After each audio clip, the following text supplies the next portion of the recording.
You are listening to Fettuccini Fiasco, Book 3 of the Jade Sommer Series. Written by Nicolette Pierce. Copyright 2021. Audio copyright 2025 by Pierced Heart Publishing. Digitally narrated with full cast of voices.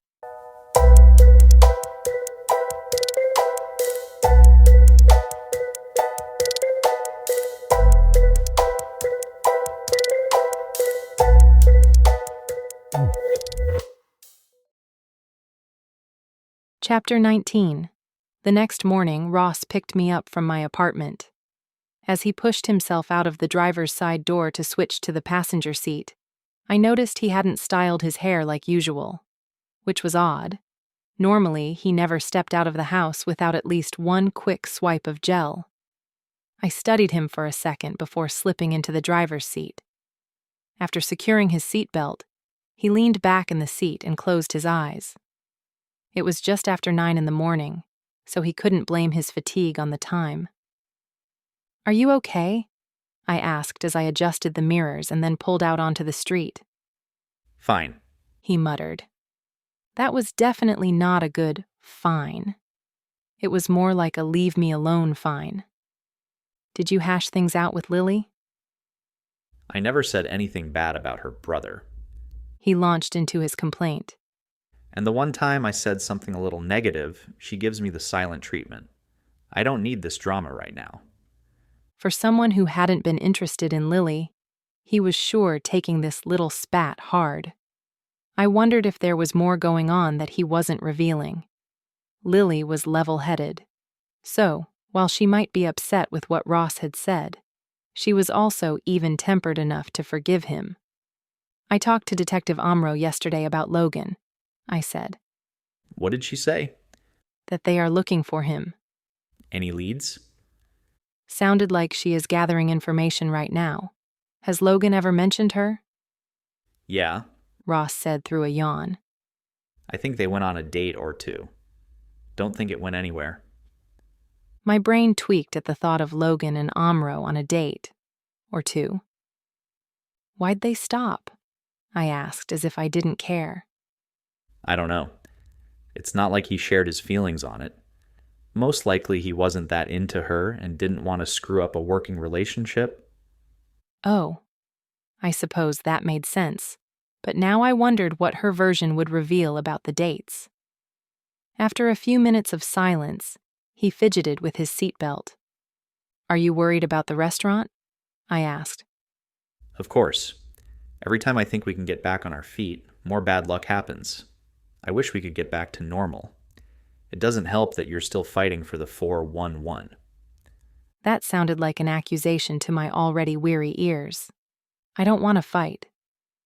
"I know you don't want to, but I'm forever cleaning up after you. And this isn't high school, Jade. This is the mob. We're lucky they gave us the restaurant instead of torching it. You need to think things through. If you can't get your act together by now, I don't want to be around for your future." I swallowed a retort because I knew he was stressed, but that stung. Pulling along the side of the restaurant, I stopped to let him out. "I can help after I drop off Logan's dad." "Don't bother." He pushed out and slammed the door behind him. I took a breath and let the anger roll away. But if the 411 was going to make me fight tonight, I knew where I was going to funnel my rage. As of now, they hadn't messaged me, but that meant little. I had a feeling before the end of the day that I'd get a message summoning me to the ring. I glanced at my reflection in the rearview mirror and winced at my eye. It looked like I had a botched Botox job. I wasn't vain. Well, not more than normal. While I wasn't blonde and stacked, I'd been complimented on my dark brown hair and matching eyes.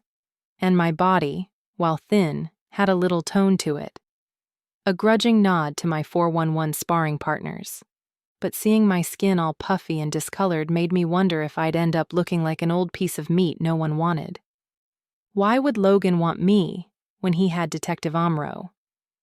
Not only was she pretty, but judging from her organized desk, she had her life in order as well. But me? I sighed. There wasn't enough time to list the things that were wrong with my life. Checking the traffic, I pulled out when it was safe and headed to the address Amro gave me. Mr. Clyde Ward was due to be released at 10. He wasn't that far away, but city driving was a lesson in patience, a lesson I failed. The drive gave me time to think about what I would say to Clyde. I couldn't remember the last time I saw him. Logan always kept me away from him. I knew it was to protect me. The times our paths did cross, I was pretty sure he hadn't been sober. Would Clyde even remember me? When I arrived at the side lot of the building, I saw a sign that said to wait in the small parking area. I pulled into a spot and turned off the engine. I then sat on the hood so he could see me when he walked out. Pulling out my phone, I checked messages. Nothing. I sent a quick message to Landon, asking if he had time to research the phone numbers. Then I opened the internet and searched for defensive maneuvers. I had watched a dozen videos over the last few weeks. However, after the incident with the exterminator, I knew I was doomed. I had to get serious. I had already watched all the kicks and strikes to the groin. I saw headlocks and countermaneuvers, the elbow strikes, the flips. It was all right there. But seeing it and doing it were two different things. Maybe I needed to practice with someone. But who? I watched another video of an elbow strike until a text came in from Nash. Just checking in to see if you're okay. I supposed I was okay. I mean, my life was garbage, but I was alive. Yeah, I'm okay. Do you need anything? There were many things I needed. One of them was to know what was in the envelope he pocketed at the diner. I should ask if you need anything, I texted.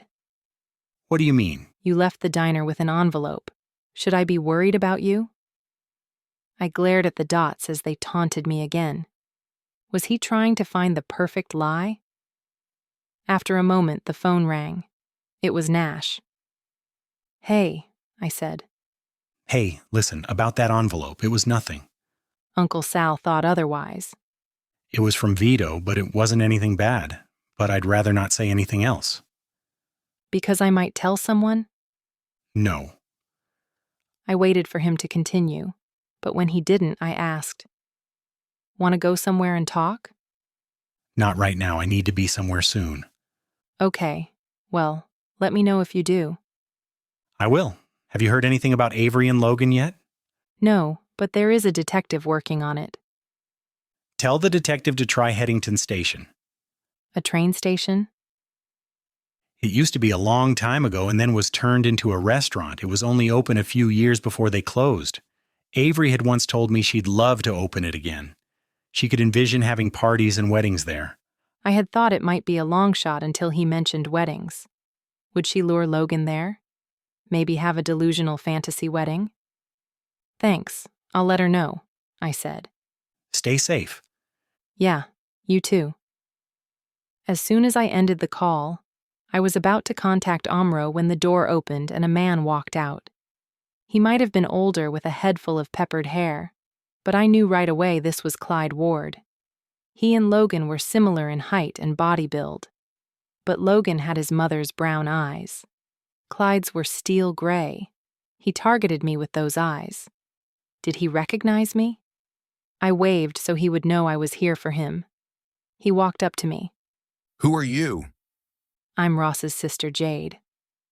Logan said he was picking me up. Well, he was going to, but he's currently missing. Missing? Clyde's brows rose. How long? About 2 days. He nodded and then walked over to the passenger side. Stop at the convenience store on the way. That was it? No concern for his son? As soon as I sat down and buckled my seatbelt, he said, Logan said he'd buy me some groceries to get me set up. I held back a sigh. I'll buy them. He nodded as if that was the answer he had expected.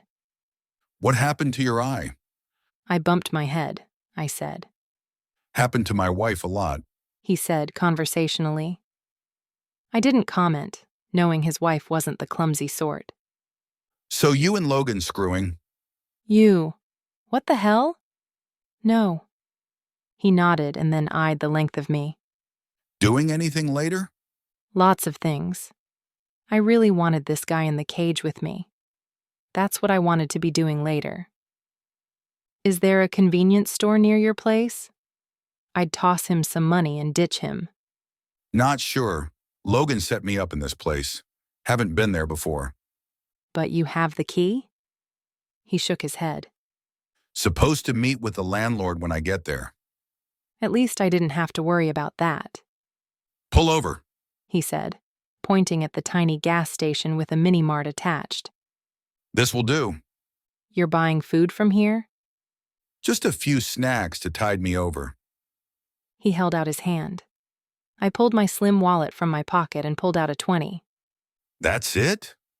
Logan didn't have time to brief me on your needs before he went MIA. He snatched the 20 and shoved out of the car. I stewed for a moment, wondering how Logan survived with a jerk father like him.